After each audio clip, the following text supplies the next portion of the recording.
This is Rick Rule for Rule Investment Media, sponsors of the 2024 Natural Resources Investment Symposium, July 7 through 11, either in Boca Raton, Florida, or in the comfort and convenience of your own home via live stream. However you choose to attend, please understand that we're going to deliver 60 hours of valuable and intensive programming over 4 days, more than you can possibly absorb during the 4 days of the conference. To that end, every aspect of the conference, including the breakout sessions, will be taped. And you should revisit the tape again and again and again to get all of the information that we're giving you. Also, to that end, before the conference, I'm interviewing all the presenters and all of the exhibitors at the conference so that you can familiarize yourself before the conference with the exhibitors, including looking at their filing statements and reaching out to company operatives so that you can allocate your time and resources at the conference more efficiently. Please note that exhibition at our conference, unlike any other conference in the world, is by invitation only. At most conferences, the qualification to be an exhibitor is simply a check that cashes. At our conference, the issuers at mention have to be owned in accounts owned and managed by us. Sadly, the fact that I own a stock is no guarantee that the price goes up, but it is a guarantee that the process is honest. Every single exhibitor has been vetted. Today, subjecting himself to this process is Alastair Still from Gold Mining Inc. Alastair, first of all, thank you for your efforts on behalf of gold mining shareholders, myself included. And thank you, too, for your sponsorship of the 2024 Natural Resources Investment Symposium. Thanks, Rick, and I certainly look forward to being at the show again this year and meeting yourself and many of our followers and investors there. Tell us something about Alastair Still. Tell us something about your activities, your past successes, and why you should care, why we should care about the questions, the answers that follow. Well, I like to preface the story I tell about our company is the background that got me to this point, and that was building a career working for some of the world's largest gold mining companies at a variety of roles. I started my career as a geologist, working in underground open pit mines in northern Ontario and Canada, working for some of the largest gold mining companies on the planet, Kinross Gold, Placer Dome, Gold Corp. That background through operating mines led me into the M&A world, where I spent more than a dozen years acquiring some multi-billion-dollar assets for the likes of Newmont and Goldcorp, and also got me a tour in South America, building a large-scale underground operation. So combined background working for the majors, then made the election to come work for a company like Gold Mining to try and repeat it and grow our assets.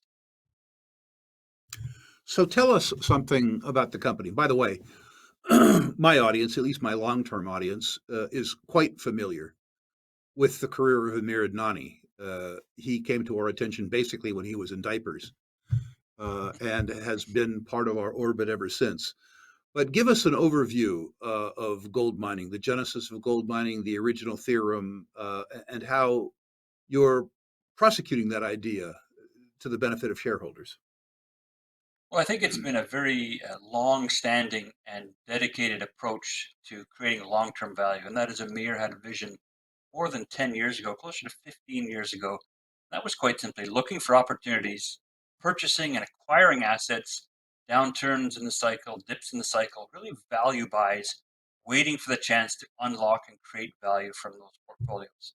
So what was once a company that was warehousing or inventorying assets now was set up to execute and unlock value. And that's where I entered the picture. My background, operating mines, building mines, we have a combination of assets in the portfolio with an experienced team to advance them and move them forward. Tell us then something about these assets that were acquired historically.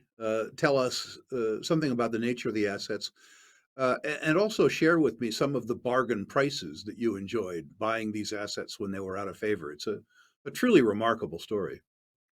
Well, it is, and it's really a story of patience and dedication to the market and the long-term fundamentals of gold, and we have to give Amir Adnani credit for that vision. But effectively, assets were acquired for pennies on the dollar compared to where market caps peaked at for the companies we purchased. And I'd like to point out that we have a diverse portfolio throughout the Americas, so no far off, sketchy or dangerous or questionable jurisdictions, good solid jurisdictions, Canada, US, Brazil, Colombia, and Peru. Easy to spout off, known mining jurisdictions, no fewer than 7 projects on the resource statement, so diversification by quantity of assets, where not all the eggs are in one basket. And I think it's that concentration and focus and size of that portfolio creates a lot of opportunity for growth moving forward. Tell me something about the aggregate reserves and resources on the balance sheet. Well, actually, How this much is how one much of gold am I getting? absolutely. This is kind of the unique part of this company is that on a measured and indicated basis, there's some 12.5 million gold equivalent ounces. On top of that, a further 9.7 million gold equivalent inferred ounces. So it's a huge portfolio of gold dominated resources. However, extra bonus, about 18% of that gold equivalency comes through copper. So we have some exposure to copper, which is co-occurring at a couple of our deposits. And as an extra bonus, we have one of the largest uranium properties in the Athabasca Basin as an extra bonus, which has been tucked away hidden for more than 10 years now in our portfolio. And I expect there's probably some theory about how that may be monetized sooner rather than later. Well, there's certainly works underfoot to recognize that asset. I say we acquired it in 2013 with the acquisition of Brazilian gold. It was kind of an add-on. Patiently waited for the right opportunity in the uranium markets. And this is a project with 125,000 hectares in Alberta, Canada, in Athabasca Basin, which is home to some of the richest uranium deposits on the planet. And who knew that a company called Gold Mining Inc. had such a large uranium asset just waiting to be advanced? So yes, stay tuned for developments and advancements as we start a process to try and unlock value from that asset in our portfolio. Let's back up and talk about the gold assets. I'm not going to ask you to describe your favorites. That's asking like asking a father to describe his favorite children. But take us through a couple of them, so we get an indication of what's in the portfolio and why we should care about the rest. Right. And I think this is where we get into the value driving pieces where we've shown we can unlock value and value to come. And perfect example would be our Whistler project in Alaska. Very large scale gold and copper rich asset, which really became such a entity by itself, it merited being in its own company. So we actually have spun that into a new vehicle, which we launched on the NASDAQ last year, put that into a vehicle called US Gold Mining Inc., which we now have exposure to our shareholders with by owning 80% of that company. The beauty here is that has its own treasury, it can fund its own activities, dedicated team to advance it, and we suffer no dilution. We can watch them gain and add value to to that asset, and we have an 80% exposure. So that's one asset where we have a large gold copper project in Alaska, and we have exposure to, and we don't have to fund it, which is a beauty. But a recent asset that we've talked about in the news has been our San Jorge project in Brazil. Again, a project we've been very patiently waiting for the right opportunity. This is in Pará State, which has seen a lot of recent activities, success, including by G Mining, who are very well far along in their development of the Tocantinzinho deposit. And the beauty for us is that we have infrastructure. There's a paved road. There's an industrial power line going across the property, accessing Tocantinzinho. And here we have a high-grade, open pitable resource beside the highway with power to it. And we've just launched a drill program in the last week or two. And that's an exciting project to be watchful for as we try and add confidence to the existing resources on that project. In terms of indicative generation, if you remember, how much did you pay for Whistler? And what is your 80% worth roughly? I want to give people a quantum of the benefits of your strategy over time. Yeah, I believe at the time we purchased Whistler for shares, which would have been, I think it was about 2 million in shares. Today we own 10 million shares, which is worth about 65 million on the market value based on recent trading prices. We had just under 10 million shares, and it's trading at the time we're recording this at just over $6 per share.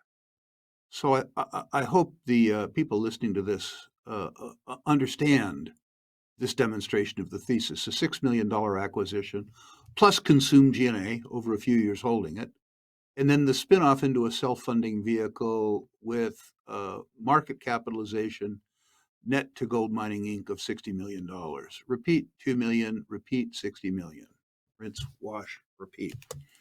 Tell us something about some of the other assets. As an example, the gold royalty asset, that type of thing. Well, I think that's when we talk about the assets in our portfolio, we can talk about the resource portfolio, which contains a very large number. It's 12.5 million gold equivalent measured indicated, a further 9.7 million ounces inferred gold equivalent ounces. And I keep repeating that because it's a big number of resources. But on top of that, we have cash and equities, which are not too far off the total market cap of the company. So you're getting a lot of gold assets at a tremendous value, the uranium asset on top of that. In that cash and equity holdings, these are some pretty sizable investments in companies that trade on some serious exchanges. We talked about US Gold Mining, which trades on NASDAQ, and we have just under 10 million shares, 9.9 million shares of that company. But the first stage in unlocking our value from the portfolio was the creation of Gold Royalty Corp. That was done just about 3 years ago now. We own 21.5 million shares of Gold Royalty Corporation, which trades on the NYSE American. We're about a 15% stakeholder in that. And that value on those shares, which are currently trading at just under $2 US a share, $1.70, $1.60 at the time of this recording, with 21.5 million shares. You can look at the value we have on our balance sheet in equities and cash, and that's not even considering the resource portfolio of assets as well. What type of catalysts can we look forward to in the next 12 to 18 months? Monetizing events, development events? What are the circumstances that people can look forward to in the next 12 to 18 months around Gold Mining Inc.? Well, I always like to preface that with the general comment that we are working with a very experienced team here who have some of the deepest connections through the industry. We have Amir Nani, who of course is our co-chairman, but our other co-chairman is David Garofalo, who used to run Gold Corp, and he was at Hud Bay and Agnico Eagle. Has 30 years in the business with some deep connections. So we have a lot of irons in the fire. There's always a lot of activity. People are coming in to look at our assets and interested in potentially transactions or partnerships. Those are things we can't predict, but we're always active in that field. But where we can control things directly is our field-based activities. We have launched a program for drilling at San Jorge in Brazil. Very excited about that project. And remember, we've also brought in a VP of exploration who was North American director for the world's largest gold mining company at Newmont.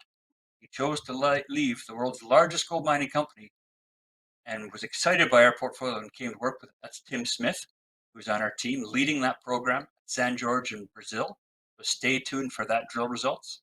There's going to be drilling taking place at the Whistler project, owned by our 80% subsidiary, majority-owned company, US Gold Mining Inc.